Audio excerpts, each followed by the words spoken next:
E aí pessoal, beleza? No vídeo anterior falamos da desistência voluntária e do arrependimento eficaz. Hoje iremos falar de crime impossível, crime doloso e crime culposo.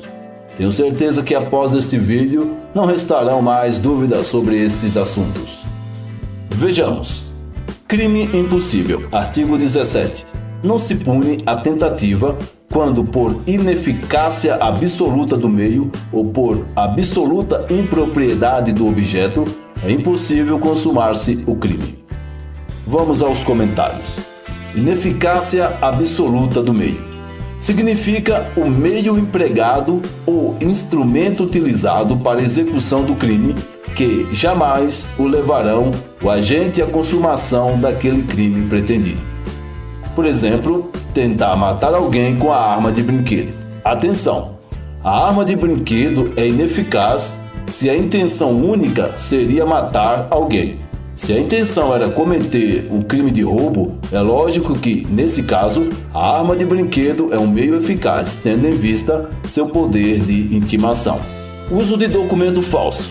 No caso da falsificação grosseira, se o documento revela-se ineficaz para o fim específico da falsificação, sendo inapto para iludir o homem médio, é caso de crime impossível também. Impropriedade absoluta do objeto material. Nesse caso, a pessoa ou coisa sobre a qual recai a conduta é absolutamente inidônea para a produção de algum resultado lesivo.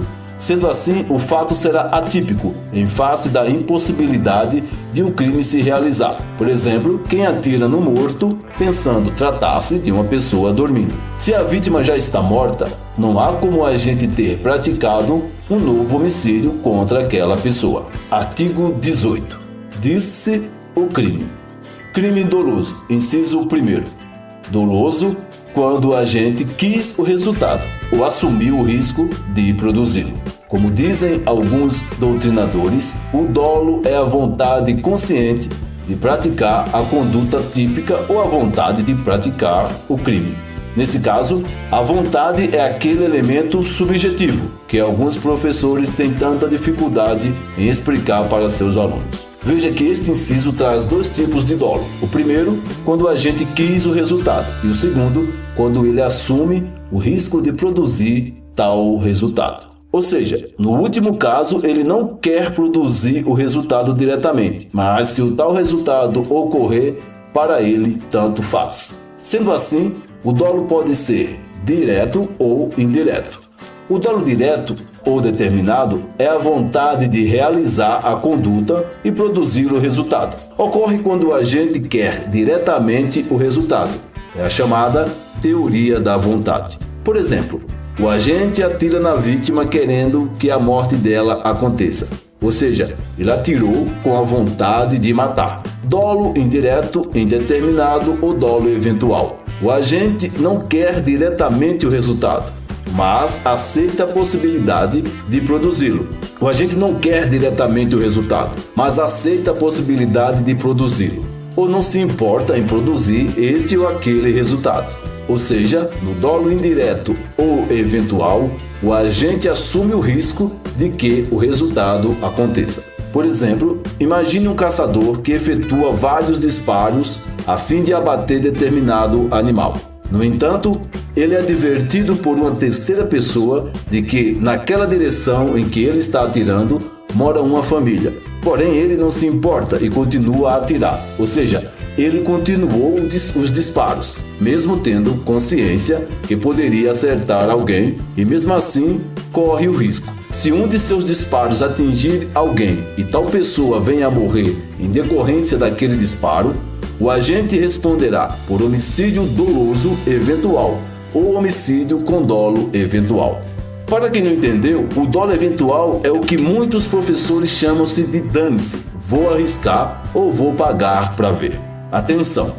A lei não faz distinção entre o dolo direto e o eventual para fins de aplicação da pena. Sendo assim, o juiz poderá fixar a mesma pena para quem agiu com dolo direto e para quem agiu com dolo eventual. Crime culposo, inciso 2. culposo quando o agente deu causa ao resultado por imprudência, negligência ou imperícia. Parágrafo único. Salvo os casos expressos em lei, ninguém pode ser punido por fato previsto como crime, senão quando pratica dolosamente. Quando agimos com culpa, agimos sem uma vontade de produzir determinado resultado. Segundo Guilherme Nutt, a culpa seria o comportamento humano desatencioso. E tal comportamento desatencioso pode ocorrer por imprudência, negligência ou imperícia. Esses três elementos caracterizam o que os doutrinadores chamam de ausência do dever de cuidado objetivo, significando que o agente deixou de seguir as regras básicas de atenção e cautela exigíveis de todos que vivem em sociedade. Então, para que o agente seja condenado pela prática de crime culposo, são necessários, entre outros requisitos, a inobservância do dever de cuidado objetivo, caracterizado pela negligência, que seria a omissão na adoção de medidas de cautela, ou seja, é o desleixo, a desatenção. A imprudência, que é a prática de uma conduta arriscada, é a dita insensatez. A imperícia, que seria a falta de capacidade técnica, a falta de conhecimentos técnicos.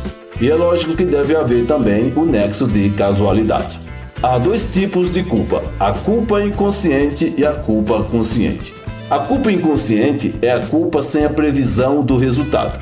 Por exemplo, indivíduo que atinge involuntariamente a pessoa que passava pela rua porque atirou um objeto pela janela por acreditar que ninguém passaria naquele horário. O agente não tem previsão do resultado, mas mera previsibilidade. Cuidado, hein? Previsibilidade é apenas a possibilidade de prever, ou seja, ele poderia ter previsto, mas não previu.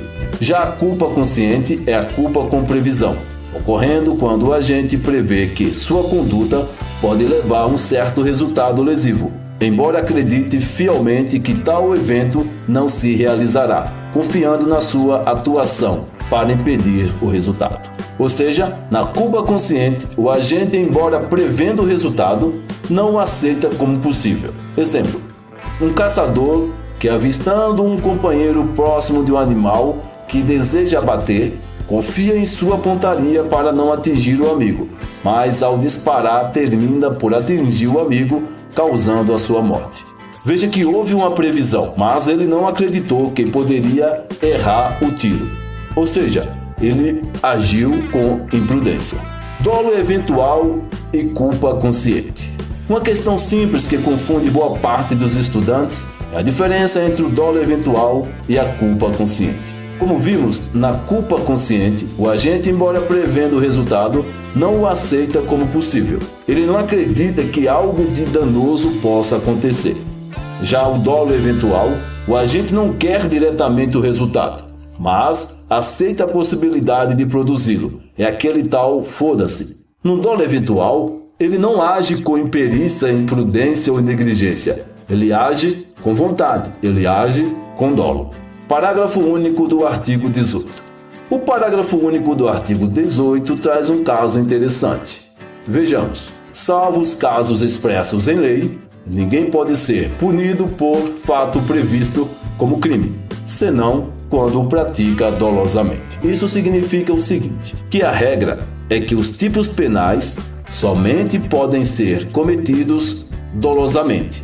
Já os crimes culposos ou os tipos culposos devem ter previsão legal.